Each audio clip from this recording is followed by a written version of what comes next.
Yo, what's going on, everyone? It's Brian and Jim here with Drink a Beer and Play a Game, and welcome to another episode of the Power Hour. Yes! Hello, everybody. Welcome to episode 123. Thank you for joining us once again. Brian, how you doing tonight? Jim, we're a day late because I've been sickies, and man, I miss seeing people. I miss doing things, but getting colds from my kids, I don't miss at all. I haven't had so much mucus in my nose and just... it sucks. Your kids aren't even back in school yet, motherfucker. Oh no, I know. No! I'm waiting on that. I'm waiting on the full just barrage come September. I don't miss that at all, I'll be honest. Yeah, I think the only reason I have been somewhat okay so far after the year of seclusion is because my kid was basically in daycare the whole time anyway, except for like a couple months. So she's just been around kids the whole time. So my immune system didn't get any time to weaken up. Yeah, but no, other than that, not too bad. How about you, Chambers Wambers? Yeah, I'm doing all right. I wasn't expecting that. I don't know how to respond to this. I'm out of my element. It was a legitimate question from you, and you're just not shitting on me. Jim, I always build you up just because I knock a few bricks here and there. Fucking stomp the shit out of me.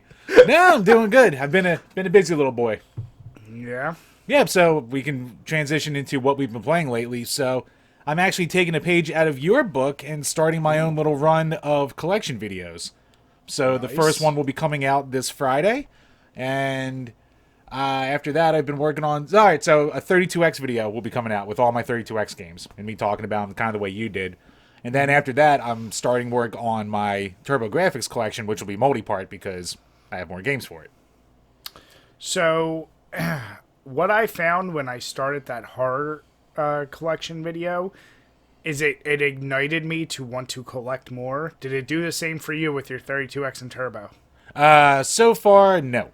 Because I'm sitting down and doing all my own game capture and shit like that, and I'm glad I don't have more to do. Like, whenever I get around to the... Well, plus prices are just astronomical these days anyway. But besides the price factor, as much as I want to do with the Genesis, I'm like, oh, that's going to be a fucking long process. Holy shit. But the thing I am liking the most about this, especially with the way I'm doing it, is actually sitting down and putting a lot of time into some of the games that I've been like, oh, okay, this works, and then put on a shelf and forgot about. Or played a little bit and, didn't like it within the first couple minutes and shelved it. So, I'm not beating them all, obviously, but sure. I'm just sitting there and getting enough time in all of them to get, a real idea of all the games, So you and I talked before about collections and prices, and we know they can be crazy. Yeah.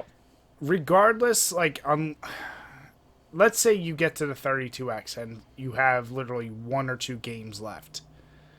What's, your highest price point you're still willing to spend just to complete that collection?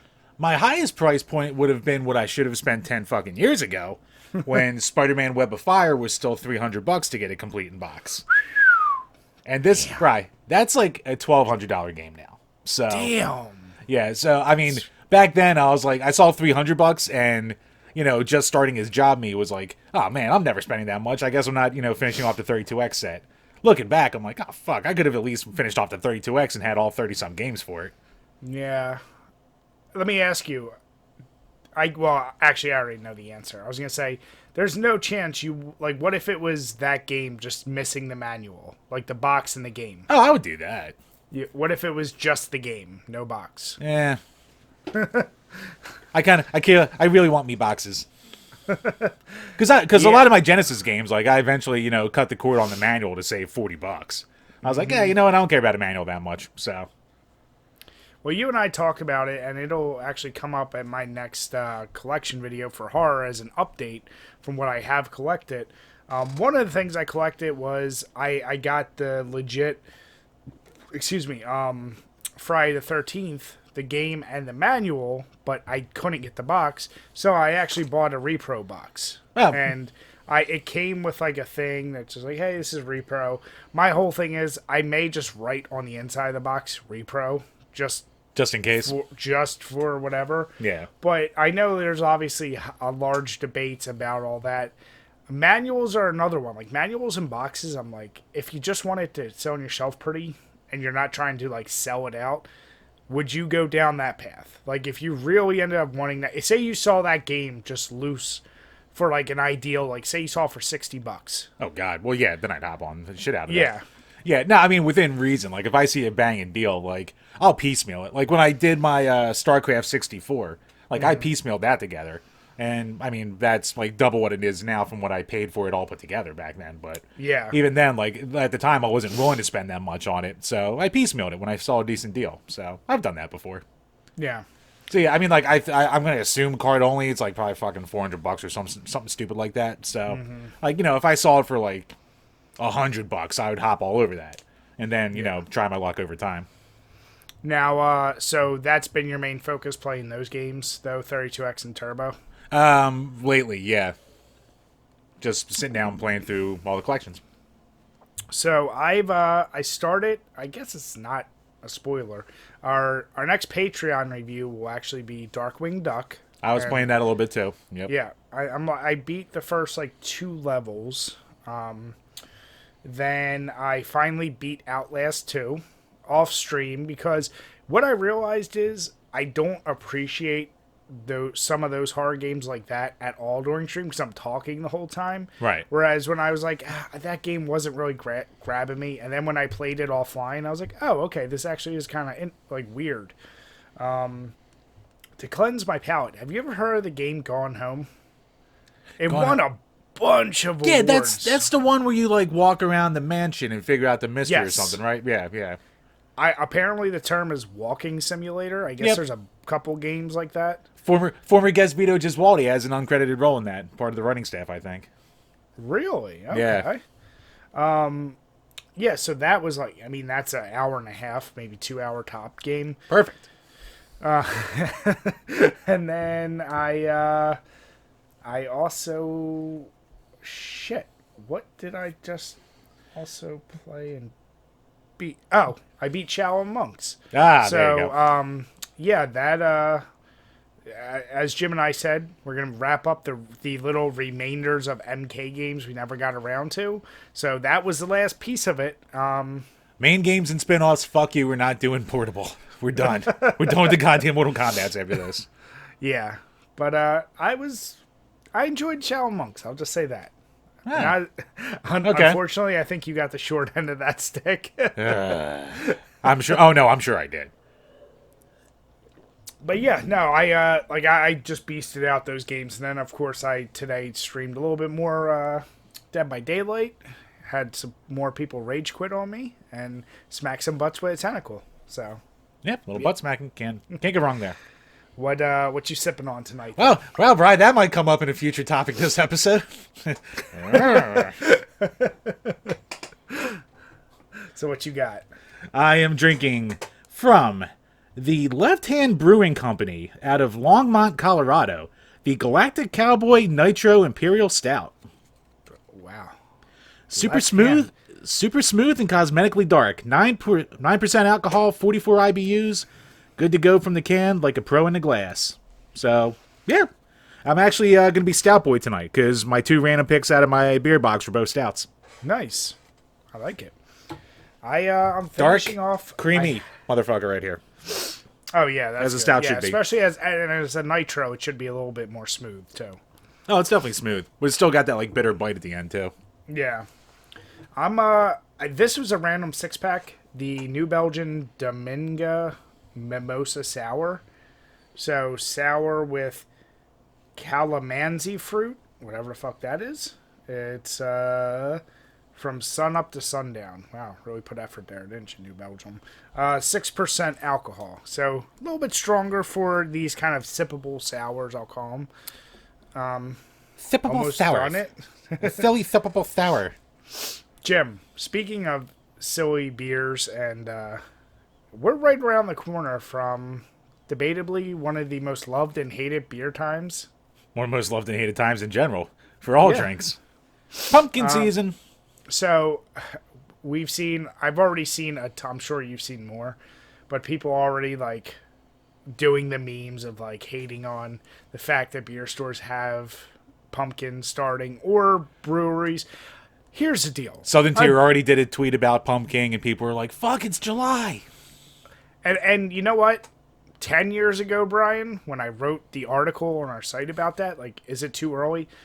That's when I felt like, holy shit, this is crazy. It's been happening so much. It's like the same people who like are like, oh my god, it's October and we're seeing Christmas stuff in Walmart. Like, yes, that this is what they do now. Like, it's never pulling back on that.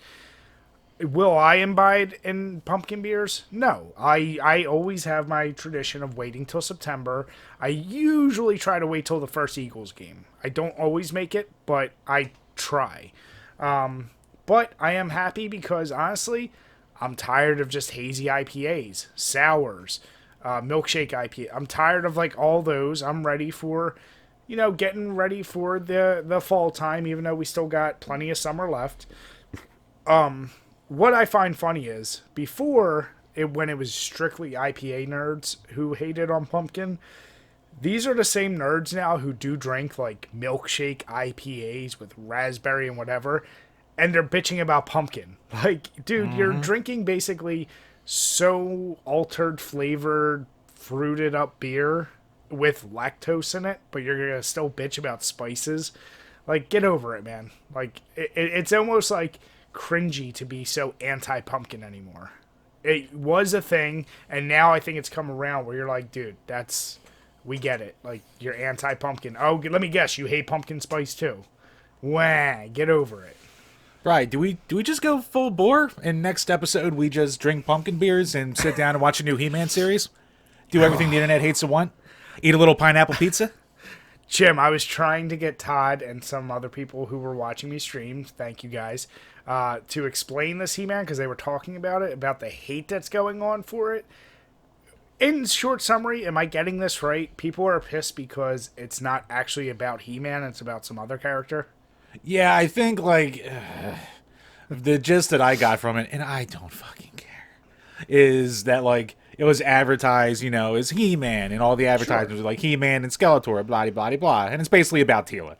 Like, I guess if you want to watch, like, spoilers, they kill He-Man in the first episode, but I think they bring him back by the end of the first. It's like 5 episodes, I think. Yeah. And, yeah, but it's mostly about Teela, and, I mean, I just don't care. So I don't did care Kevin Smith create this? Yeah, he was the writer. He's the showrunner for this new series. Because I heard he's catching shit about, essentially, like, I guess the show got leaked, and they said, hey, we heard it's all about Teela. And he's like, no, guys, that's wrong. It's really about He-Man. Like, he doubled down on the lie, apparently. Yeah, that's what I'm hearing, is everyone's mad, too, that he got lied.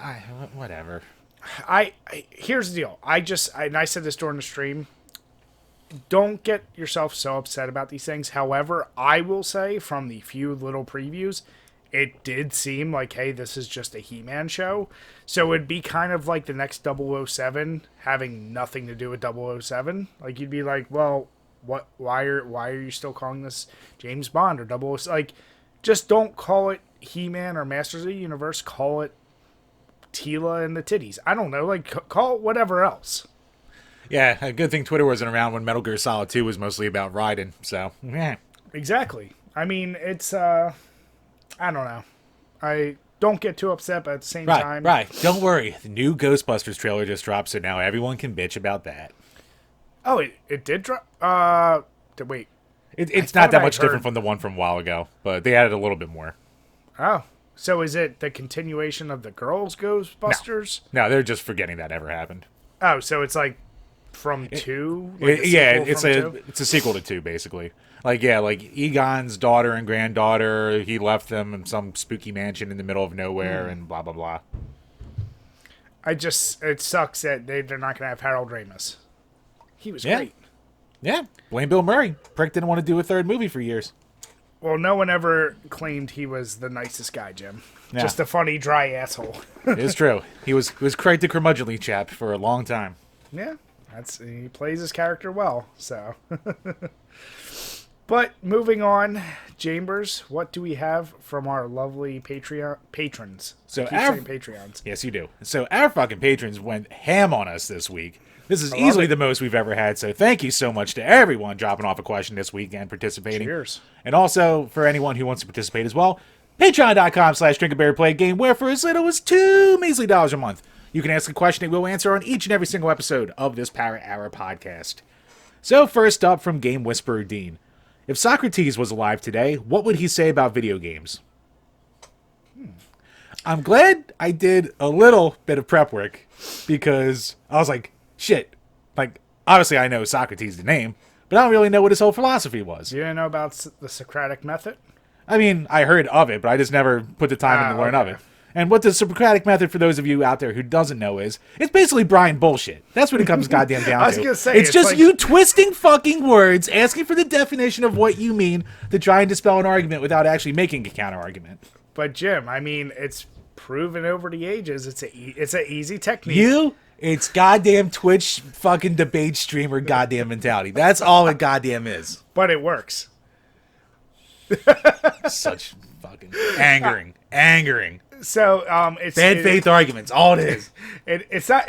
That's the beauty of it. It's not even an argument. I just keep questioning you, and you reveal your own ignorance, and I don't have to do any work. Like it's kind of like that movie you love. What is it? Thank You for Smoking. Oh yeah. It's not about the debate, the topic at hand. It's about everything else. Making the other person look bad. Yeah. Yeah.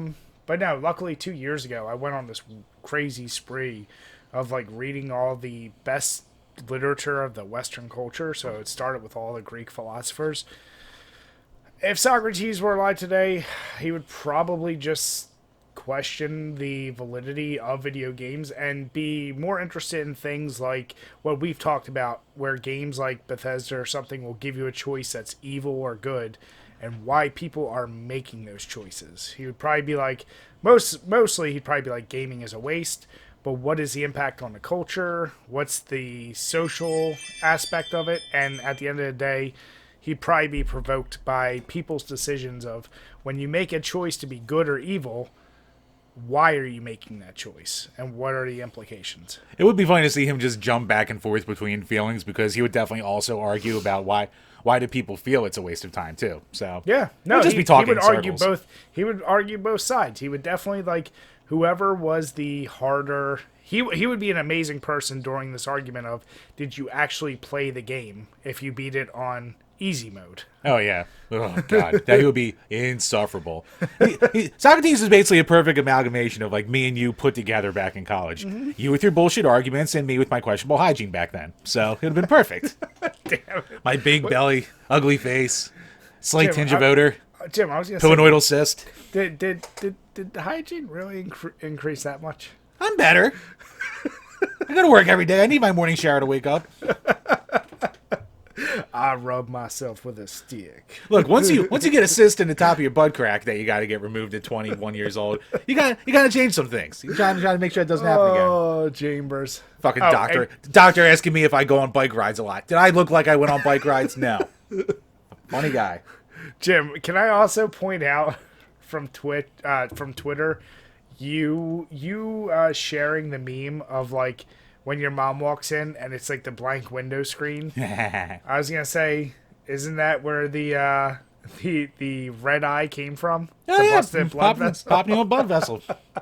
Hearing that thump of steps up the stairs. Were you actually sick in bed, or you were just in bed? No, I was just in bed. Oh, okay. Oh, Jamers. We'll save that for a different conversation. But yeah, no, Socrates would be, yeah, he'd be like how I drive Jim crazy. He would be a Twitch streamer. That's what he would be at this point. Mm-hmm. Yeah. So next up from Gamer Astral, any systems that you would like to start collecting for, and why? I would really like to get more serious about my PS2 collection. I already have a lot for it, and it's a system that... Good luck with your horror games on that. Oh, dude, horror games, period, are the quintessential expensive games for every system. Outside of the most rarest titles, it doesn't matter if I'm talking PS1, NES, it doesn't matter. The games that are hard, that's why I'm very choosy, and I'm also accepting. I'm really only going to get loose games, and I'll piecemeal when I can, unless I find a deal I can't turn down. Mm-hmm. So yeah, PS2, because when I get games that I actually am looking for, I'm almost never PS2 almost never lets me down with the quality of the game. They still hold up today, and I always am a little surprised. I'm like, damn, this is actually a really good game. So, yeah, it's probably the system I would like to get a little bit more into for titles I never played. I'd love to get a Saturn, but there's no way in how I'm going to jump into that boat now. So, like, I'm just already priced out of it. I'd love to, play the heavy hitters in it and shit like that, but it's not going to happen. I'd be better off just buying, like, a broken Saturn with a working power supply and putting a mode in there, so... Jim, get a Jaguar. I would actually love to get a fucking Jaguar. Like, What Jaguars... are those price point-wise? A console's probably about $300. Chances that it's not... Is there a high chance it doesn't work, though? I mean, not really. It's like anything else that's that old. Like, the capacitors could be shit, but... Like, no, a Jaguar actually isn't even that bad. Like, you know what? Like something more reasonable, I wouldn't mind having, like, either a Jaguar or a 3DO collection. Like, those ones from, like, the early mid-90s that were, like, kind of failures, but they had some cool games on there, but they just had a lot of interesting, weird shit, too. Yeah. Yeah, Saturn, I've said, I think if we go to too many games this year, if I see a system for about $100, I might just get it. I might just bite the bullet on that That's one. probably what the going rate for a console is at this rate anyway, so. Yeah. But yeah, no, not a bad question. But Not a good question. What else can I waste my money on? Jim, it's not a waste if you enjoy it. Socratic method. Oh, we're doing this now. Thank you, Dean. Thank you so much. Next up, from one of our newer patrons, JD Mains. What's up, I have a 1-month-old, and let's call them traditional in-laws had moved in. What non-Nintendo IP console games do you recommend that I put down on a dime to change a diaper or worry about the wife's wrath when someone cusses in a game? So is he asking basically family-friendly games that are non-Nintendo? So I'm trying to figure out if the wording is non-Nintendo, so not Nintendo. Yeah. Did I put down on a dime to change a diaper or worry about the wife's wrath when someone cusses in a game? So I think he's looking for like more adult games that aren't Nintendo based on a Nintendo system. Okay. I mean, if he is looking on the... See, I'm confused by that. I can't tell if he's saying basically non-Nintendo, still family-friendly, or like you're saying, is he looking for more adult game that he can pick up and play? All right, yeah, let's do both. I mean, if you're looking for family-friendly, go with any Sonic game. Yeah. Especially newer ones or on systems, whether you have Xbox or Switch. Any of those are easy pick-up and plays. Or, really family-friendly is Minecraft, because your 1-year-old can be lulled to sleep by that damn music. That background noise, yeah. Yeah. But if you're going for adult game, Splatterhouse. Especially the 2010 remake. Oh boy. Yeah. That'll... Nudity cards to collect, all the language, all the gore. Although dropping it and your wife coming in when he's ripping the asshole out of a giant creature might not go over so well. Nah, that's fine. We live in America. Horrific violence is fine. But titties. What about you, Jim? What's a family-friendly game that you would recommend? I mean, you can't go wrong with something along the lines of, like, say, a Diddy Kong Racing. He said non... Well, okay, that's not necessarily... It's not Nintendo IP. But I put that in it. Just go more outside of that realm. All right. I guess like something like Shovel Knight. So, yeah. Nice retro-inspired graphics, great control, great platformer, ton of crap to do in it. But, of course, if you want to go more the adult route, you could always get deep into one of the Senran Kagura games. So, I think the mainline games are more beat-em-uppy-ish kind of games. I, of course, own Senran Kagura Peach Ball, which is their pinball variant, and they are known for their fan service. So, big, boobalicious, buttalicious Japanese girls that either you're beating the crap out of each other or you're slinging ping-pong balls at them to try and knock their clothes off. So, damn it, Jim. Damn it. Not a bad game of pinball, either. Don't ever play a pinball game. That's all I'm going to say. It's not great, but it's not bad.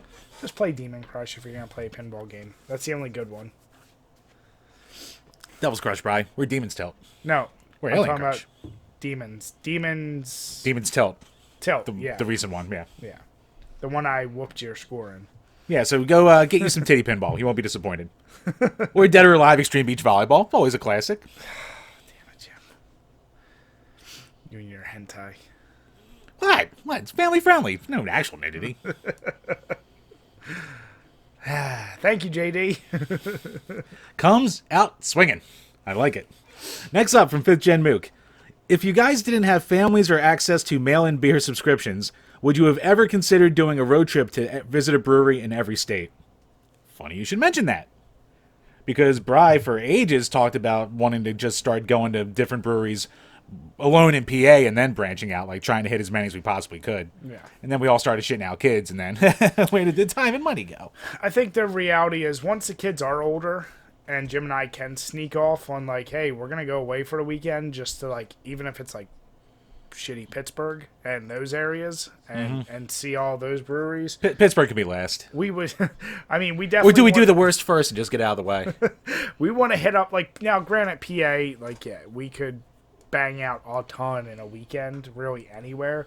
Yeah. But yeah, I mean, I would do it both in states and internationally just because it's like, wherever we would plan a trip, I would say, okay, if we're going to, like for my bachelor party, we went to Tennessee, we hit up, what, three breweries? Yeah, we had like 3 breweries down there. So, like, yeah, now I'm kind of like at the point where if I'm traveling somewhere I've never been, chances are I want to see the breweries too. So I'm sure down the line that'll be a good fun goal for us, and it's an easy excuse to get away. We can have our wives do their girls' day, and we go and travel places for beer. Yeah, and our daughters are only about 1.5 years apart, so once they both hit the teenage years, we're gonna need the booze. Need it now. That's right. Little manipulative assholes. Love them to death, but God. Kids are they would drive Socrates crazy, Jim. Oh, they would. Throw something at your face, say I'm sorry. You go, okay, but don't do it. And then they go, I said sorry. And then you just want to pick them up and you want to throw them against a wall. The attitude but you don't do only that gets because worse. you love them. But then you realize there are only 3 and they're doing this. And then you realize you have so much worse to go. Jim, it'll make you laugh. So Logan to Monica does what I do. So if she's like disciplining him, he puts his hand out, he puts it on her shoulder, he's like, Mom, calm down. Oh. He's like, listen, why don't we, like, he'll literally say, listen, why don't we do this? And she's like, you don't talk like that. And I'm in the corner just like, tee. Just what we need, another you. Jim, I'm just promoting the Socratic method. Oh, you're doing things all right. But yeah, Good short answer question, for you, yeah. Mook. Yeah, yes, incredibly. Next up, from G to the next level. Are there any quotes or one-liners from a video game that you would have seen yourself saying more often than you realize? For the longest time, I said the quote from Duke Nukem, I'm here to kick ass and chew bubblegum, without realizing it was from the Roddy Piper movie. Oh, They Live? They Live. Yeah. I said that all the time in grade school without knowing any reference to it. Other than that, like, I don't say a lot of video, unless it's like something really goofy or stupid. Like, of course, welcome to die. Or get over here. No. The best example for us, especially in our friend group back in college, we would just be walking around and doing nothing, and then one of us would just go, pipe bomb! Pipe bomb over here. Yeah, probably. People in the hallway looking at us like we're a bunch of idiots. Thinking about how we are saying that in crowded places, probably not the best. Nah, it was a different time. Yeah, but yeah, pipe bomb over here. Yeah, that's the one that jumps out the most to me. Yeah, I was gonna say we don't really say a ton of video game quotes, even though we're obsessed with video games. Yeah. Yeah, true. So yeah, pipe bomb. Damn it, Jim. Yeah, good one though. Next up from Alex Perez. This would you rather, well, you know what, we're going to use this for the which is better for this week. So, this would you rather is for Jim's Crusty Corner. God damn it. Oh. God damn it. What have I done? For the rest of your life, would you rather eat only insects and live as you do now, or eat like you do now but crap your pants randomly a few times a day? Ha-ha! I already do basically crap myself a couple times a day. So I will not eat your goddamn bugs. I will not live in your pods. I will not let the frogs be turned gay. And I will not let the globalists take over the world. Yeah, I was going to say, Jim, like, that's basically Jim's life as is. So, Whoo! Okay, the question is. But even if it was legitimately crap in my pants, I would still do that because I'm not eating your goddamn bugs. Screw you all. Yeah, I'm not. I wouldn't do bugs, and if I'm using big brain here, I would claim that as a disability and then have to always work at home or just. You work at home anyway. I know, but I'm saying now I for sure I can't go in, do this, and then when I want to go out, just have to adopt diapers. I guess I don't know, but yeah, I'm not eating fucking bugs. You know how much I'll miss steak. Eat bugs. Stupid Miller's lifestyle. People living out of a freaking trailer. Oh, I turned it into a house. Yeah, you sure did. Good for you. Look, I built this pool out of the rainforest in mud. Cool. Those are cool videos, though. I got sucked into that. Oh no, YouTube I get hole. sucked into. Oh, dude, you talk about. You know what? I just got. He sucked uses into? a stick and a homemade knife, and he works on it for 3 days, and it's I better know. than anything I've ever But done in I my feel life. bad because probably after 2 rainstorms it's gone. But it is really cool. But dude, you know what? I got sucked down a friggin' YouTube rabbit hole. You want to talk about crazy? It actually makes me feel better about. We talk about channel growth and whatever. Yeah. There's a channel. I think it's called Ant World or something. It's completely dedicated to this dude who was like a Canadian. I think he called it Canada Ant. It's close to 5 million subscribers of this dude who started in his garage with like a little terrarium. And now he's made enough where he bought a plot of land in Southeast Asia and is making an ant mansion to move all of his weird bugs and ants, and he's going to go live over there. I'm like, what the fuck? And you watch it, it's like wholesome, educational, but you're like, this is 5 million subscribers. This is more than like some of the biggest people out there. Oh, yeah. That kind of reminds me of that Hampshire guy on Twitch. So what he does is he's basically recreating Rapture from BioShock, but with like hamsters. So like he's been like making these homemade interconnected hamster homes, like in fish tanks, basically, like keeping them underwater and crap like that. So yeah, there are interesting people out there. There's something for everyone, Jim. Yep. And someone had a good quote the other day where they're like, look, no matter, you can compare numbers all you want, but no matter how big you ever become, there's going to be some kid opening toys with 10 times as many subscribers as you will. Yeah, for sure. So, fucking Ryan. Stupid Ryan. Gets his video games. Where's my game? Where's my kart racer? Blood Racer 2000. I'll take it. Immortalize me. And last up, from our newest patron, Phony Montana. Just copped the Streets of Rage 4 DLC last week, and it's awesome. Have you gotten a chance to try it out, and do you predict a Streets of Rage 5?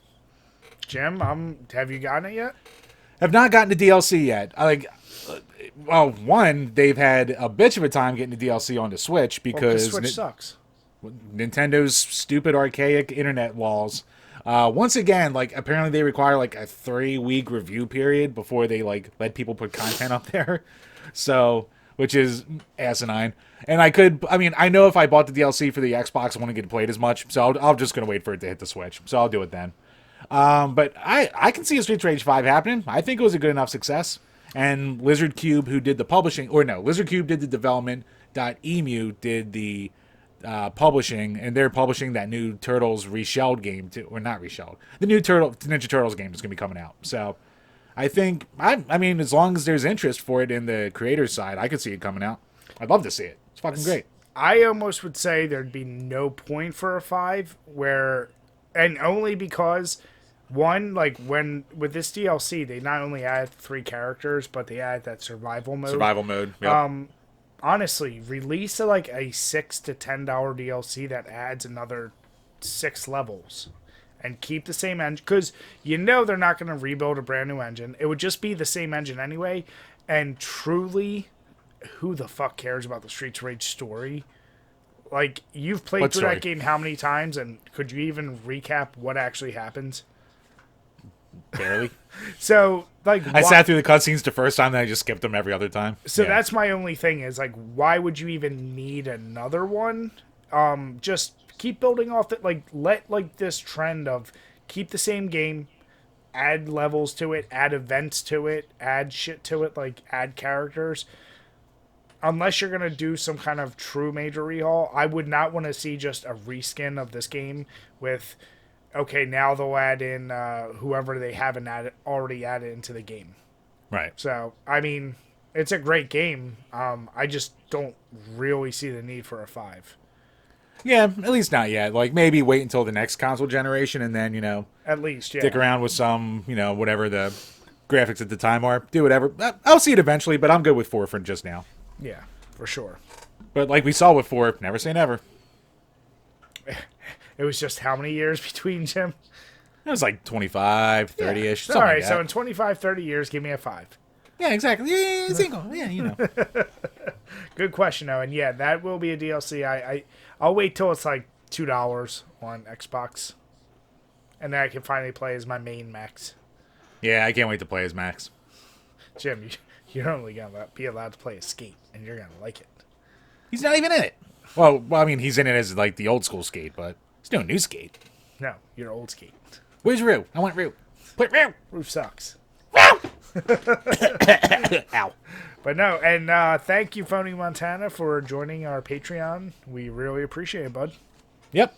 So, for all of our patrons, thank you so much. Make sure, for those of you out there still with rewards to cash in on, make sure you do that. And for everyone else, once again, if you want to join in on this podcast, $2 a month gets it to you.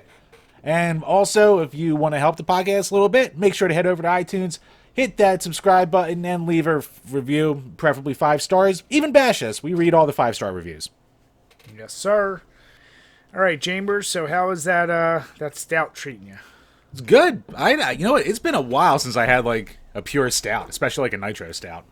So, like it's definitely a little more bitter than I was expecting, to be honest with you. Even though it only had like 44 white.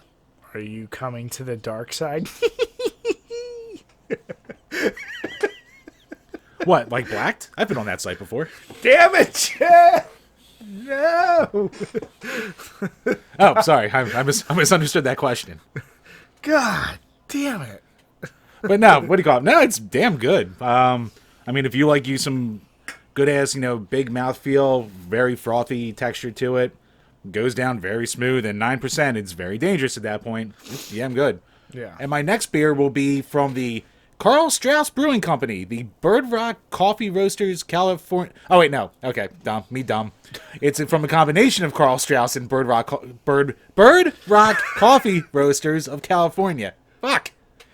The Golden Stout with coffee. Oh god damn. Me. You son of a bitch. Ah, the Golden Stout. Light in color and heavy in WTF. Here's the secret. This beer is blonde because it's brewed without roasted barley. But take a sip and it's a stout through and through. So what gives? Rolled oats produce a smooth and creamy mouthfeel, while roasted flavors of sweet chocolate and espresso are thanks to the addition of vanilla beans, cocoa nibs, and coffee. And that's where our caffeinated friends at Bird Rock Coffee Roasters come in. Their single-origin Ethiopian coffee beans are the piece de resistance in the stout, layering in additional flavors with subtle fruit. Crack open a can, confuse your friends, and enjoy. Yeah. 7.5% alcohol. No. Hate you, Jim. Felt good. It's been a while since I was able to do that. All right, Jim. Speaking of your people, Activision and Blizzard. My people? Jesus! I disavow, sir. You and your frat boy culture. So, there's been a little Look, bit of news. I can't say that the idea of showing up to work and doing a drunk call around the office wouldn't sound fun as shit. I want to get to that. When you get to the rampant sexual harassment that isn't addressed by HR that the problem comes in. Jim, The harassment. Yeah, I guess my inner Jersey came in there. There's 5 years in Southwest Philly came out, like when I say Mario. Oh God. So it's I don't want to say it's old. It is about a week old at this point, but Activision Ever evolving Blizzard, though. Ever evolving. Everyone probably knows we had the thing from Kotaku where they're being sued by California. Been everywhere. Yeah, over the widespread harassment of women. So here's what I found interesting. Did you go into depth at all with the articles about what they're suing it over? I read the articles, but I didn't go through like line by line with like the oh wow, that is really blonde. Holy shit. Yeah. First out. Those throw me for a friggin' loop, by the way. When it's a stout but it's not dark, that fucks me up. But anyway, Yeah, this seems wrong. But yeah, no, speaking of wrong, but yeah, no, I mean, I read through a lot of the accusations about like women being forced to work super long hours and men showing up hungover and not doing anything or just sitting in a break room and never being reprimanded, where women will get fired at the drop of a dime. And it's not just women; it's also like people of color, trans, non-binary, well, such and such. Basically, if you're not like a straight white guy, then you're getting shit on at this company, from what they say. So, yeah. One girl apparently killed herself because of a especially bad trip with one of her managers that brought a butt plug with him. That's the one that threw me for a loop. Like, the way it's written in the article confused me, because it's like a woman, they didn't say allegedly. It says, in a particular tragic event, a female employee committed suicide during a business trip with a male supervisor who had brought butt plugs and lubricant with him on the trip. Are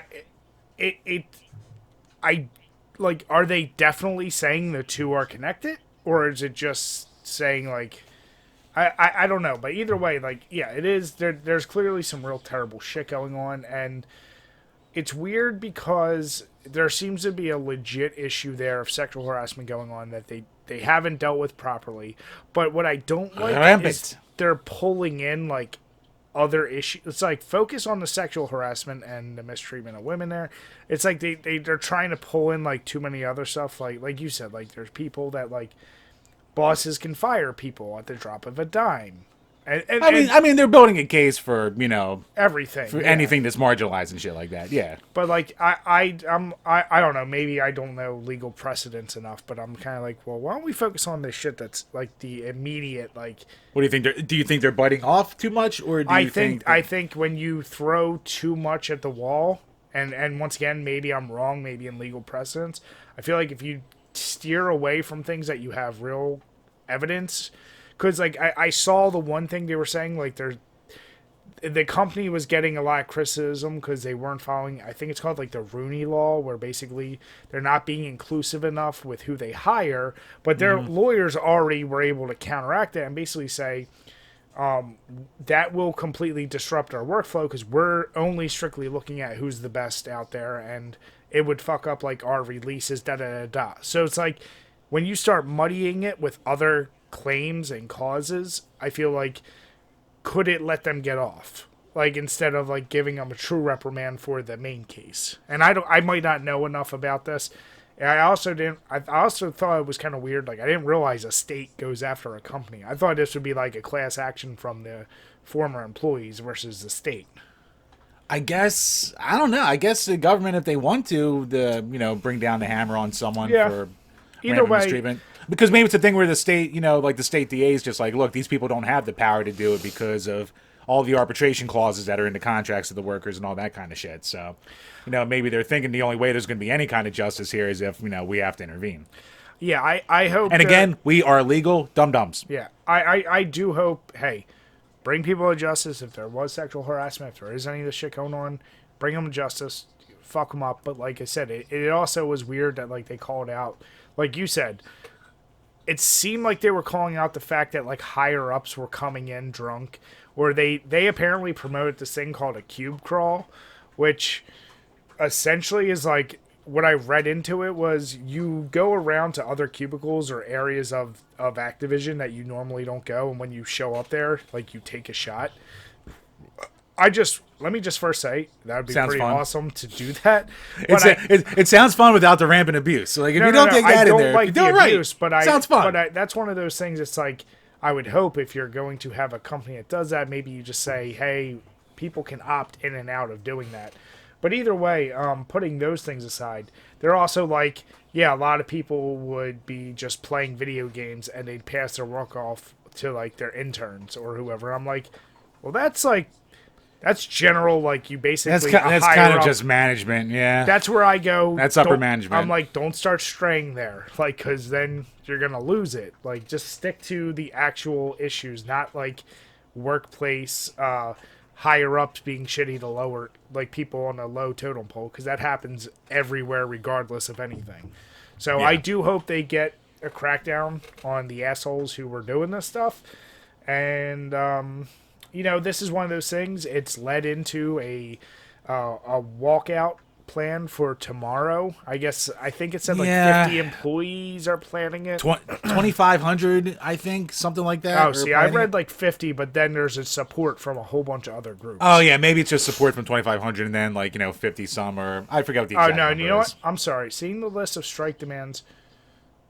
Okay, so yeah, I guess there was a 2,600 Activision. Maybe I was wrong. But it seems like a lot of them are like work at home, so it's not like they're all. It's like they're just saying don't work that day. But it's not even don't work that day. They're only doing it for 4 hours. Well, some of them are claiming don't like just take the whole day off without pay if you can. Okay. And if you read the list of what Look, they and want the to thing come is- from it, it's like, guys, I mean- respect it. The arbitration definitely makes sense, and they're pushing for more inclusivity, which, I mean, I guess if you want to make an official quota for people you have to hire that way, I guess that's But the thing you they've can do. already, they're not. That's the problem. I would rather see arbitration, policy-wide things.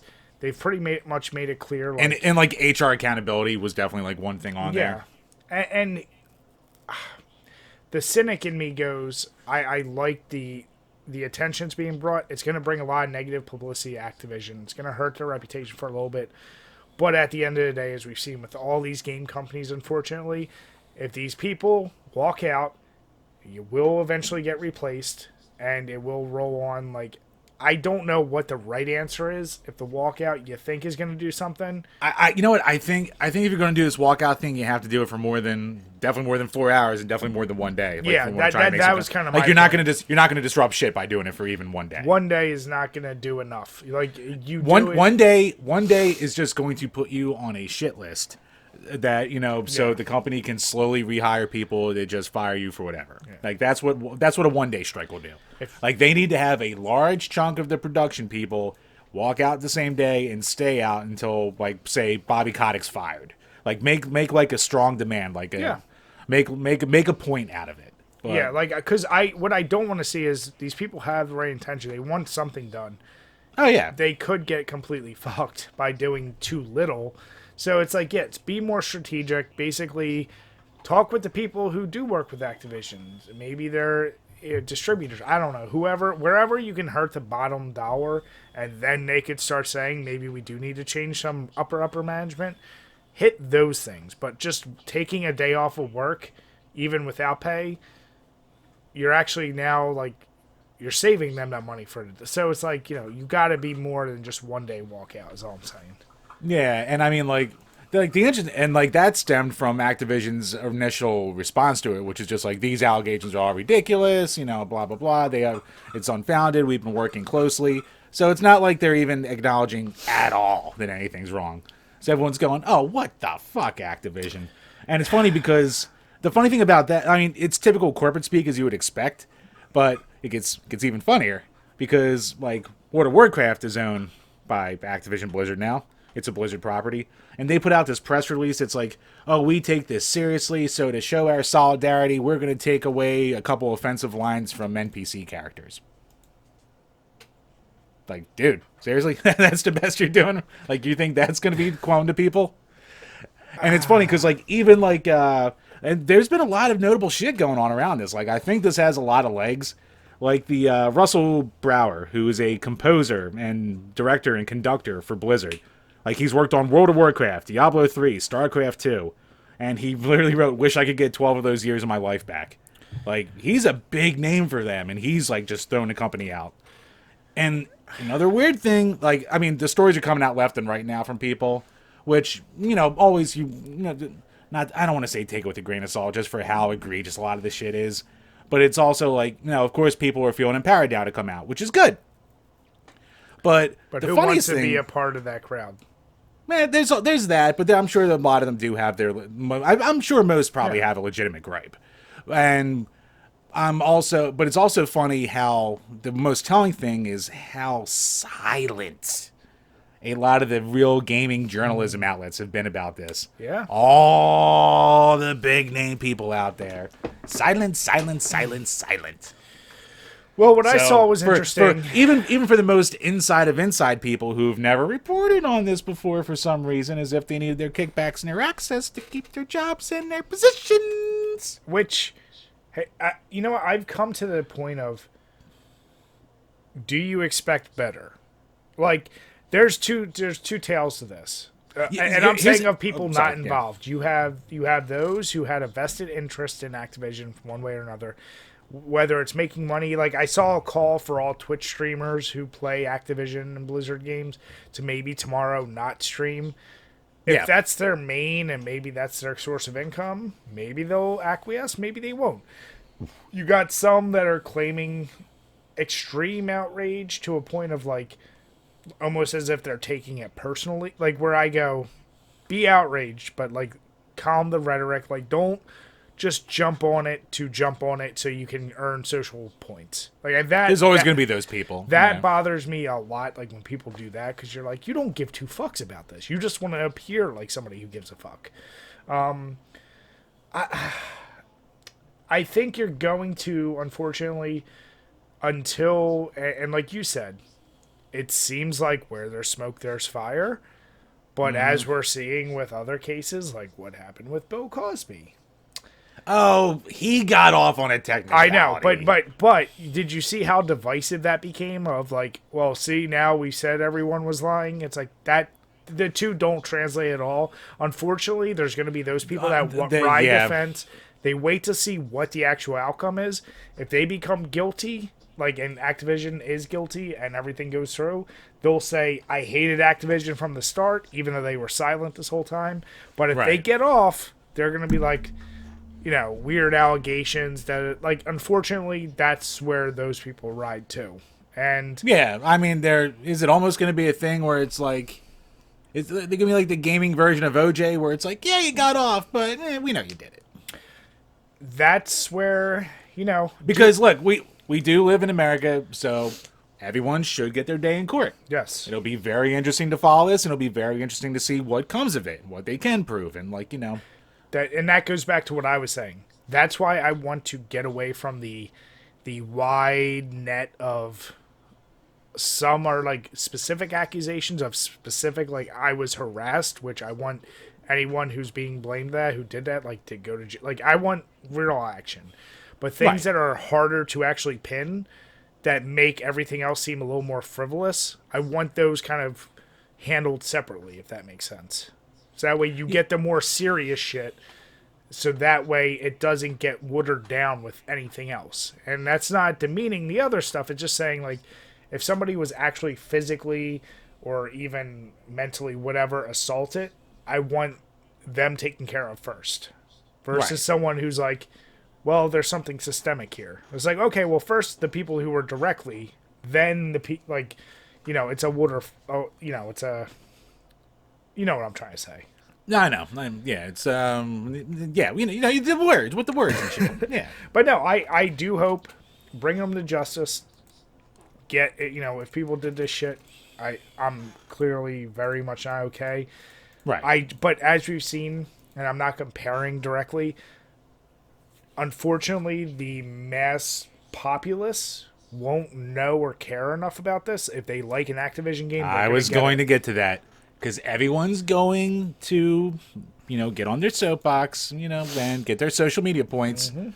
But then when Diablo 2 Remastered comes out, you're going to see a lot of fucking people playing Diablo 2 Remastered. Yeah, all you YouTubers and Twitter people who I've seen, who we semi-know, and there's a lot I've seen who's claimed outrage. I don't want to see the picture of you holding up the game the first day it comes out and your review of it and how you feel about, like, don't touch Activision. If you want to take such a hard stance, I don't want to see you turning around and doing reviews of their games and shit.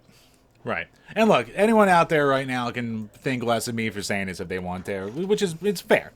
But, like, the only Activision game I'm probably going to buy, when probably a definite, will probably be when the new Call of Duty comes out, because that's, like, the tradition that I have left. That's, like, the only weekend I get to myself anymore to hang out with the boys and do that shit. Yeah. So, like, you know, like, will I vote with my wallet by not buying anything else, but I do buy Call of Duty? Sure. But you know what? like, I'm in the know in doing this, but do you know where these companies make their money from? They make it from the casuals who aren't in the know and don't care. Yeah. So, for as much as you're going to rage on Twitter, and it's unfortunate, but you can rage as much as you want, but it's really not going to make a difference at the end of the day either. Well, I also look at it like this. There's an issue at Activision, but I don't know. Say they have 10,000 employees. The 6,000 that are underpaid, overworked, who had nothing to do with this, they still have a job there and have to do shit. So yes, I want to support a company that has a big issue with that. No, Of course not. Yeah. but like Jim's saying, like then there's a flip side of like, but not everyone working there, and some of the people who are being represented in these cases probably still work there too. So, double-edged sword. Yeah. I mean, it's tough because some things are just they're too big to fail at this point. Yeah. So, if anyone has better information, obviously, like I said, Jim and I are idiots when it comes to law or stuff. We will be following this, I'm sure. We'll bring it up each episode as we see more and more. But I'm curious to see what comes from this walkout. As we said, it's tomorrow. Now, at the time of this airing, we're a day behind the walkout, so I'm curious to see what's come from it. Well, a day before, yeah. Well, no. It's happening tomorrow. I know, but... Oh, when it comes out, it'll be the day of. When it comes out, yeah. Or the day after. It'll come out. Get this out tomorrow. Jim.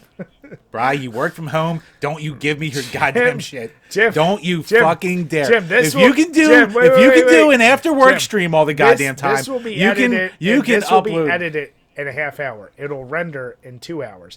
It'll take 7 hours on YouTube to actually get on there. Well, you better get to it tonight and let it work overnight. Tomorrow at 6 p.m. We have a schedule to keep, goddammit. This episode will be available 7 p.m. There we go. But yeah, now let us know what you think in the comments below. I would love to hear, what everyone thinks. Yep, yeah, for sure. And like we said, look, for the people who are really the scumbags in this, we hope justice comes, but it'll just be interesting to see how it all plays out. Yeah. All right, Chambers. So that was depressing. So I have it's a random question. It might not be that deep, but you and I have kind of talked about this. I know you don't care about stories at all. No. But what's more important to you when you play a game? The experience of the game itself, and that can kind of be tied to the story, or how challenging it is? Because some games are, to me, strictly defined by how difficult they are, and then others, it's like, I've mentioned a whole bunch of games like Hellblade, ones where I do care about stories, or when I play a game for the first time, like the first time I ever played with the first Call of Duty. That was an experience for me because I never played an FPS like that. So right. A game that gives you an experience that you truly never had, or do you care about things like that where you get an experience that you've never had, or is it just, I want to play a game based on the challenge of the game? Oh, I mean, for me, this is kind of easy. It's the experience. Like, I don't give a shit about waving my dick about beating a hard game.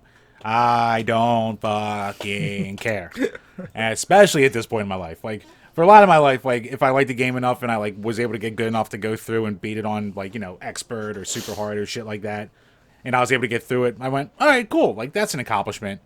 But, especially if we're talking at this point in time, I don't care. Just let me enjoy the experience of whatever the game wants to throw at me. So, even though I like to say I don't give a shit about story, like, of course I enjoy a good story that sucks me in. Yeah. So, like, if I get invested in a story and they have these cool little plot twists and moments and, set piece moments and shit like that, yeah, then of course I'm going to enjoy that way more than grinding a boss 40 times to fucking kill it. So... Yeah, no, yeah, I mean, I'm right there with you. Like, I asked this because I did that Gone Home game, and I can't even necessarily say it didn't feel like I played a game. It felt right. like I kind of watched a movie, but I was in control of the order of things, if you will, which is why I get why they're called walking simulators. Right. And it was different because I was like, oh, I just finished playing a game like Outlast where I was like,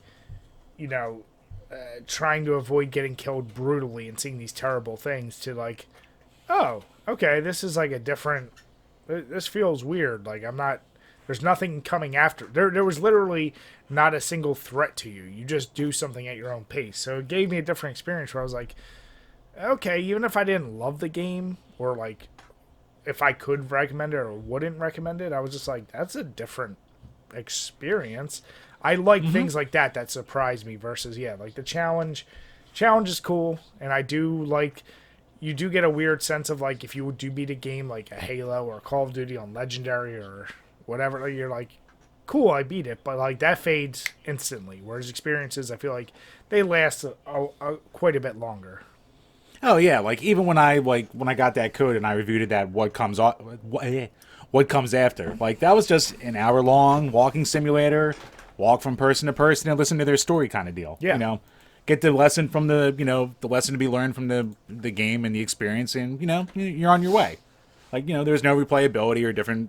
There's no difficulty. There's nothing to do. You're just talking to people. So yeah, different experience. So there's a place for that. Like that's a fucking shitload of what's kept the Vita alive is just visual novels and shit like that. And I know there's plenty of people out there that really just want to, what's the most difficult game, like arcade shooters, shmups, whatever, like it's just how hard is it? Oh, this is crazy. Because at the end of the day, like, how different are those games? You're like, oh, this mechanic is a slight tilt, but at the end of the day, it's scroll up or scroll sideways, shoot as much. It's just how hard is it? Yeah, I mean, this is one of those ones that always comes down to personal preference, because even for the super hard people, like, their experience with the game is their personal experience of, getting to the point of beating it. Like, of being those 1cc people, or to be the ones who can, beat Zelda without a sword or dumb shit like that. So, like, if that's what you want out of a game, then cool, have at it. It's just, like, I don't care. No, yeah, I'm not saying there's not a correct answer here. I was curious with you, though. Like, except for mine. Mine's right. I mean, you're always wrong, and Socrates would agree.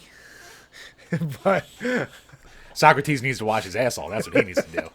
Jim, he lived in a day and age where clean water and soaps were not readily available. What's your excuse? Look, Bri. You had Irish Bri. Springs, and what was your excuse? He could have gone to any goddamn bathhouse he wanted to, all right? It's not like he lived in the slums. Jim, he had very medium income, and back then that meant a lot less than today. He lived at the height of civilization for his time. I'm not even going to say what they did back then. I'm just going to say, what's your excuse? Good, no? Look, back then a hole's a hole, all right? Back then, what are you going to do? Holes in hole and age don't matter, right, Jim? Careful. That's what I'm saying. Careful.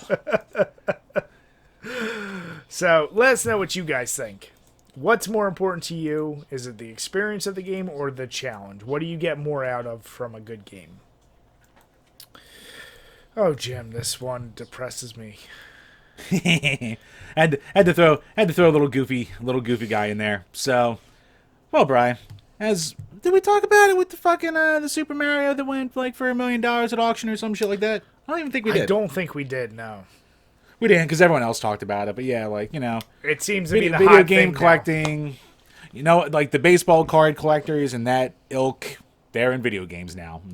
They're ruining collecting, as we all know. But there's a new scheme on the market, Brian. How would you like to have a piece of history? You don't have to actually own the game, but you can own a piece of owning a game. But not the game itself, but like a cartridge of the game. Jim, I already own a Constellation and named it myself. Why would I need this? What you bought? You couldn't just have a Star. You had to buy a whole goddamn Constellation. Well, I'm sorry. I meant Star. You fucking home shopping network piece of shit. Jim, it was an anniversary gift, and it was goddamn romantic and adorable. No, it's romantic, all right. What'd you buy natives, your wife? A new soap? I bought a whole Star. You're welcome. I'm sure the fucking natives on Omicron Percy I8 really appreciate it, bro. They goddamn I'm sure do. They fucking love it. I can buy a piece of land in Ireland right now if I wanted to. And you want to buy a friggin' 64th of a cartridge, which will depreciate in value. And you know what I hope happens to these assholes? Much like stocks. Game prices only go up, just like stocks. It's how it works. You know what I really hope happens to this cartridge? And before we get into it, because we didn't even address it. Yep. So basically, there's a scheme out there right now where you can buy like a piece of a Nintendo World Championship card, basically. And not that they ship you a piece of it, but no. of course. You have just rights to like $10 worth of an NWC cart. What the fuck? It's basically it's a new what do you call it? Stock scam. That's what it is. What was that very stupid shit that I don't even know if it's still going on? You can sell the internet picture, the NFTs. NFTs. That died down a lot because but it's still stupid. kind of around. Just like this is really stupid. Like, it's a timeshare for a video game, and at the end of the day, I just hope people don't fall for it. And this grading of games, dude, anyone that spends $180K or $200K on a Nintendo game, I don't care how rare it is. Like, dude, you know what I hope happens? That Steve Casino guy who cuts open carts and then makes art out of it, I would love to steal this thing, give it to him, and let him cut it open and put a stupid clay monster in it. Well, now, Bri, let's break down the value and the legitimacy of this little. I'm not going to call it a scheme. Let's call it an investment, Bri. This is the equivalent of people who pay too much for modern art. So, a new investment scheme is launched via Otis, which allows people to buy shares of the 8.5 Wada Nintendo World Championships gray cartridge for $10. The shares will fluctuate in value, just like stock, with shareholders waiting for their prices to increase before potentially considering to trade them in, hopefully for a sizable profit. So, Otis is an investment platform that specializes in cultural assets, and it is the first fractionalized platform to offer the prized Nintendo game, valued at $211,300. The cartridge is considered by many to be the holy grail of video game collecting, and a lower grade WADA 8.0 copy of the game sold for $180,000 earlier this month. Here's my simple question to you, Jim. I see that from this article, it's IGN. A store paid $13K for this. Here's my question. When I see these bidders like we saw with the other ones you mentioned, like how much did that Super Mario 64 go? The sealed WADA graded, it was like 1.5 million, something like that. Who actually bought that? Well, from what I saw from my little wheelings and dealings around the internet, it was basically collecting investment groups that kind of agglomerated together to jack up that price. That's my question. Like, and here's the thing: who buys these shit for that crazy price? Where does the game actually go? Right. See, that's the genius of it. You buy a game, but you never sell it. You just put bids on it, and you inflate the markets to inflate your investment in said game. It's a can't miss thing. Brian, Dogecoin, Brian. It's all bullshit. Well, I don't know how. I was gonna say in your crypto stuff, there may be a crackdown coming very soon, and it might all be illegal. So. Oh, good. They can take what little I have left. But no, this is one of those. Please, for the love of God, gamers, never, ever, ever, ever do this. This is a terrible scheme. It is a way to just get suckers to say, I have $10. Could you imagine actually saying, like, I have $10 worth of a whatever it is? Not saying, you know what, if you're a scam artist, you could make money here. You pay $10 now. Oh, yeah. That game all of a sudden says its value is $500K. You sell it for a couple hundred or whatever. Cool. You can make some money. But, like, at the end, somebody is going to get washed out. And somebody is going to lose value on that. And it will happen. Just know that. At some point, you will lose value on that. Just like Jim said, the trading cards. I thought you were about to say just like Jim and his stocks. I was half expecting you to say, I bought $10 worth. No. So, terrible idea. This whole grading of games, I never understood it with cards.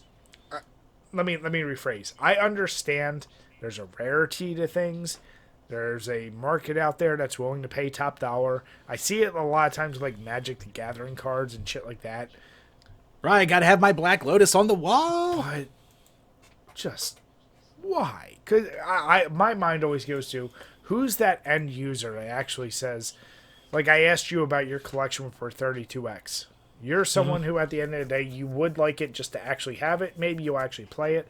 But whoever pays this top dollar, other than putting it in a vault, like what actually ever happens? Does it go to a museum? Like I don't know what actually the end is for that. Bri, this is shelf clanging on expert mode. That's what grading This is shit when you have too much money and you're just bored. Bri, this is both of those things. Just go out and buy a tiger. Buy weird exotic animals. Don't do shit like this. Just buy an island. Just do what all the other rich people do. That's Or right. send yourself to space. Who gives a shit? Yes, be Jeff Bezos giving $2 million to NASA to try to reconsider using his space stuff. Come on. Yeah. Depresses me, Jim, when I see that. Be smart. But there's always a sucker out there. So There certainly are. And their names are Jim. I bought 3 shares. All right, Jim. So moving on from depressing, weird, and downright just what the hell, moving to my favorite topic, our gaming music. There's a title for the episode: Depressing, Weird, and What the Hell. Yeah. So, Jim, I'm going to ask you to click this first video, and as Jim is queuing this up, I will put it here for a second. The video comes to us from Super Street Fighter 2 Turbo, the arcade edition. Now, I'm stressing that just because it's what it is. I don't know if the console versions are the same. Super Street Fighter 2 Turbo. Probably the arcade. All right, so hitting play. 3, 2, 1, now.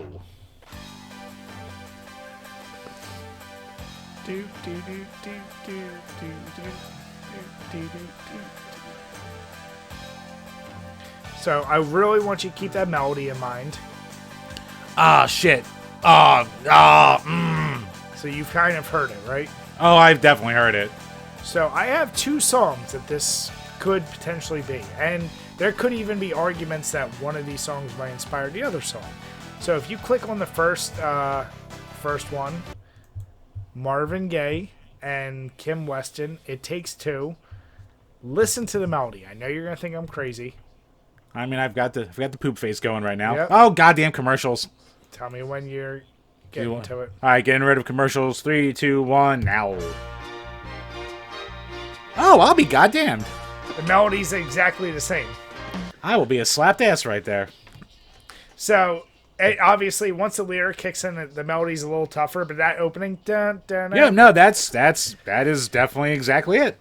So, I was like Jim, when I first heard of Street Fighter 2, I said, oh, I feel like I know that. So now click on the second song. All right, I'll give it a second. And this is Journey, Be Good to Yourself. I think this is the one I was thinking of when I heard Probably. it. Yeah. I would have never gotten the name of the song, though, No. so if we were doing it normally, I would have never gotten it. Dun, dun, dun, dun, dun, dun, dun, dun.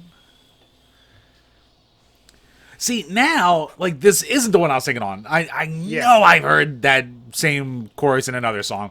Yeah. I'm sure it's been used a billion times, but... So that chorus, here's my question. Wait, Brian, hold on. Steve Perry's rocking me to sleep right now. And not to sleep way, but he's just taking me away to Pleasure Town with his voice. So, Jim, with his silky smooth vocals. Here's my question. So, could it be possible Journey might have been inspired by Marvin Gaye? And then, hence... I mean, whoever... I'm not sure who composed Super Street Fighter 2. Could have been inspired by either one. That melody, maybe it is very common, but to me, it just reads so close that it's clearly inspired by one of these songs. Oh, yeah, for sure. I mean, like, that's like no for no with the Marvin Gaye version. So. Yeah. If I had to pick one, if I was a picking man, I would have to go with that. Go Marvin Gaye. Okay. Yeah. So you guys let us know in the comments below. I put the little snippets. Obviously, they couldn't be too long, thanks to YouTube and what they do. But, Yep. yeah, you let us know what you think below. Which one do you think it was inspired by? Yeah, a lot of these songs, man, breaking them down. They're just inspired by other shit. Right, all these video game composers are hacks. Yeah. Jim, who was it? I don't think it was Socrates, but there's no such thing as original creation. Who the hell did say that? Or Someone said that. Yeah. Someone smarter than me. But Someone when better you with think the words. about it, it's true. Oh, yeah, everything's just... Imitation is the form of flattery and making me money. I think there's only 5 or 6 stories that exist, and everything else is an offshoot of that. something like that. Oh yeah, I've heard that before. Like there's only like so many tales that can be told, and they've all and been I told think 1,000 it's ways or really something. boiled down to like the 5 or 6, like the underdog, the love triangle. Like there's only like so many versions that they just get muddled into something else. Yeah, it was the best of times. It was the blurst of times. You Damn it, stupid Jim. monkey. Oh, I miss Simpsons. I miss it too. Too bad it got canceled in 2003. Damn it, Jim. Fuck Brian, just let me live the lie. All right. So, closing out today's episode, because we already did a Which is Better, thanks to Alex with our Patreon. Overrated, underrated. And let me lay the groundwork. I said shock value in video games. And what I mean by this is, think of like even though it was fake, the nudity code in Mortal Kombat, or just the pure violence in Mortal Kombat when it first came out, or in Grand Theft Auto where you could get hot coffee and bang a hooker, or in Call of Duty, the no Russian mode where you mow down an entire airport. Ooh, you want to talk controversy? So there's I could go on and on. There's plenty of games, Postal 2 and everything that happened in that game. Like, there are some games that just have pure shock value. And much like movies, whereas like, is the shock value too gimmicky? Or is it actually like, do we need more games with shock value because they're pushing the limits of like what you can actually show? And it also generates a ton of interest in the game at the end of the day, because nothing sells games faster than when you hear it's been banned in other countries, like Manhunt and Manhunt 2, I think, because it was banned in Australia. Even Left 4 Dead was. I think that helps spike sales. So what do you think? Do you think when a company decides to go all in, whether it be violence, sex, nudity, whatever, is that overrated or is it underrated? Well, Brian, if I could be so daring as to quote the great Eric Bischoff, controversy creates cash. And if you want to make a memory and make something that people will talk about, sometimes you got to do it. Now, in a perfect world, would everything that people remember be on the merits of its quality? Of course. Is that the way the real world works? Unfortunately not. So sometimes you got to throw a little something spicy into the mix to set yourself apart from the pack. Now, obviously, a lot of it doesn't age well. A lot of it's, you look back at it and you go, ugh, why would they do that? But at the end of the day, it's still the kind of thing that you talk about for ever and ever. So, yeah, I kind of guess I have to say it's underrated because people like to bash on these, the moments like, the no Russians and hot coffees and stuff like that, but it's the stuff, for better or for worse, that people still always go back to as talking points. Like, if you want to make yourself memorable, that's the way to do it. Yeah. I thought the same. I mean, I definitely think it's underrated. I think it pushes the envelope and it gets people talking. Like, in Grand Theft Auto, the fact that a scene of sex where you can kill countless people, police officers, do like some terrible, terrible shit, but they're worried about a little sex scene with a hooker. That's the thing. And like in Call of Duty, same deal. Like, it's all virtual, it's all terrible. You're killing tons of people and then you're online killing each other, and then there's a scene of what a true terrorist might do. Like, it questions those things of like, I still go back to Fallout with Megaton. If you choose to set it off, like, that's like a holy shit. Like, you just nuked an entire town. Why did you do that? Like, whereas in Call of Duty, you had the option to skip the thing, but like if you played it, like, you didn't have an option to not do it. In other words, right. I don't know. I kind of like it because it gets people talking, and if I can use Socrates, like, it could. Oh. I knew that was coming. I swear I did not mean to tie this in. I put the topic in there. I'm so fucking. But no, I know you didn't. I know you didn't mean to tie it in. Yeah, but it's one of those situations where you go like, well, if it is so controversial, why is something so controversial? I mean, look at like how much kind of what I would call BS controversy came up with Resident Evil 5 and the issues that came up there, and you're like, you've just been murdering zombies everywhere else, but now it's an issue. Like, so it gets people talking, and I can't think of enough games where it had shock value where the game wasn't already good. Like, all the games you just mentioned, they're good games on their own without those shock moments. Like GTA, if it didn't have hot coffee, the funny thing about hot coffee is it was edited out of the final release of the game. It's just something that like people messing with the source code found. Yeah, but like, it wasn't even part of the actual game. But like, okay, like Call of Duty, no Russian. Now, no Russian's a different story. Like, that would have, like, plenty of Mortal Kombat, with or without the violence. Like, we wouldn't have violence like we know in video games, but that was pure shocking back in the day. Did we need it? I mean, we needed something to do it, and that really set the tone. So I kind of think, like, you add in shocking shit, and, like, what is it, The Witcher or God of War, where there's, like, sex scenes, and, like, do you need those in there? No. Like, the games aren't, like, no one goes, like, oh my god, that game's great because of this sex scene. Like, you don't care. Why they put it in there, I don't know. But, like, now you're pushing the envelope of what will video games become in the future, and whether it's violence, sex, gore. I like these things because they usually push it, and if there's a game that's only built around shock value, yeah, it's going to generally fall. But when the moment's most important and impactful, it means something. Yeah, like shit like Thrill Kill, which got, like, you know, canceled, but then like the mostly complete version got released, and everyone's like, this kind of sucks anyway. Yeah. Like, you know, you got stuff like that. So, yeah, I mean, I will say underrated. Like, obviously, the easy, overrated thing's going to be, well, you know, if you need that to be in your game, then your game's not good anyway. Obviously, fine.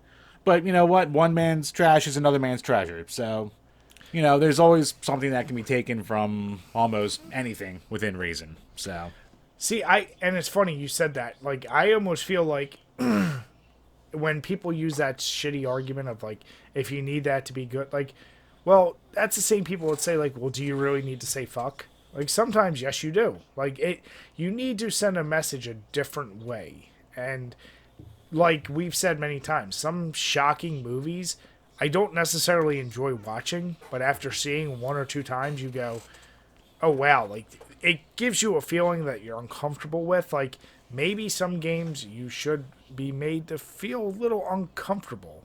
We've seen plenty of movies do it, so why not have games do the same thing? Would anyone talk about Boogie Nights if it didn't have that final scene? Probably not. See, I was thinking more shocking than that, but yeah, you're not. I mean, it was pretty shocking. I mean, the movie is a good movie, Jim. I mean, it is a good movie, but you've got the touch. Damn it. You've got the power. But no, so we wanted to see. I want to see what you guys. But then again, that could be an argument in the other way because everyone only talks about the end scene, even though there was a good movie all the way up before it that everyone gets overshadowed by. That's the thing that you remember the most, maybe. But I think like anyone who truly watches a movie isn't going to debate. Like if they didn't have that, you'd still say it's a good movie. Right. But that's the like, yeah, that's the capstone. That's like saying like, what the hell? That's like if you have an amazing cake, but it has great frosting. Like, you're going to say, damn, that frosting's good. But if it was just a really good cake, you'd say, it was a good cake. Yeah, like, much like Pennsylvania, the state of Pennsylvania, it's the Keystone. Damn it, It's the one that holds it all together. So, yeah, I put this in here because after finishing Outlast, some of the shit that was in that game, I was like, what they talked about, you might not have seen it, but, like, when you read some of the manuscripts, I was like, oh, this made me feel like, oh, that's not good. But, you know, it's sometimes good to be put outside of your comfort zone. And yeah, I think you need that. Yeah, I think we're, especially in today's day and age, everyone likes their little bubbles. There's a lot of bubblage going on. So every once in a while, I need something to shake it up. I want to see a constant game developer take cues from someone like Quentin Tarantino, how his movies push the edge.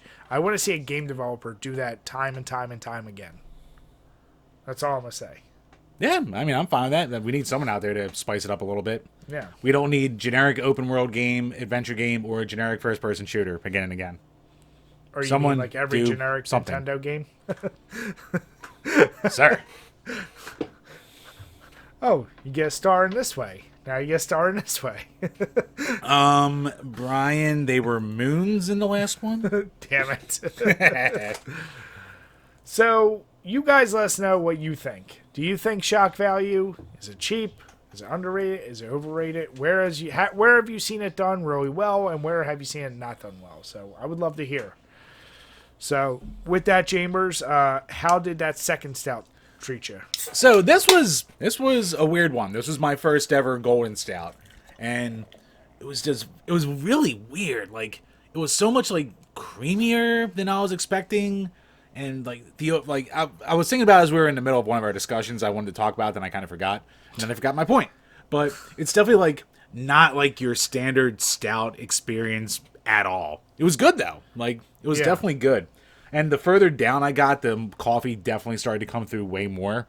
Like, it was almost less stouty, more coffee-y. Yeah. So, yeah, I'm describing this perfectly. But, no, I mean, it was good. Don't get me wrong. This is good. So, hopefully the coffee doesn't keep me up all fucking night again. Now, which, between that and the first one, what are you going with? I'm going with this one. I like the Carl Strauss and the coffee one more. Okay, nice. Yeah, I think the Nitro is probably more of a pure stout, but this one was just more enjoyable to drink. And as far as this Dominga Mimosa Sour, I don't drink enough mimosas to know if this tastes like a mimosa. It tastes like a sour to me. I'm gonna steal Jim's wording. Have a book club with the girls. Have yourself some wine nights, and have yourself a little hangover that you need to take care of. All right. No. Go out on the porches. Go out on the porches. You crochet. Have a little mimosa with you. Listen, the only hangover drink I accept are Bloody Marys, Jim, and you know that. Oh, Bloody Marys. They are clutch. Never let you down. But yeah, no, if you like sours, it's fine. But if you're someone who's on the edge, don't waste your time with this one. New Belgium has a lot of better beers. I don't even know if that's a reoccurring one or seasonal, or if it was a one-off. Yeah, I got it really for my wife. She didn't love it, so it is what it is. She was the target. The target. Yeah. Damn it. So with that, we want to say thank you to everyone who's stuck with us. If you haven't already, please make sure you hit subscribe. Make sure you hit that bell, because we know notifications are all fucked up on YouTube right now. And as Jim said earlier, if you're listening to us on iTunes or Spotify, please give us a rating. We prefer 5 stars. It will always answer. We always appreciate. Right, you can't give ratings on Spotify because they don't have any kind of engagement or way to track your numbers. What a wonderful platform. Jim, it's better than Stitcher. It is better than Stitcher. Can't even get on there. I don't. So for anyone who uses Stitcher, like all 2 of you, I guess, who's listening, we don't know what the fuck's going on. Like, you'll notice the feed died out 4 months ago. We don't know why the fuck it doesn't work. We don't know. But yeah, with that, we want to say thank you once again, everyone, especially our Patreons. And with that, have a good night and cheers. Cheers, everyone.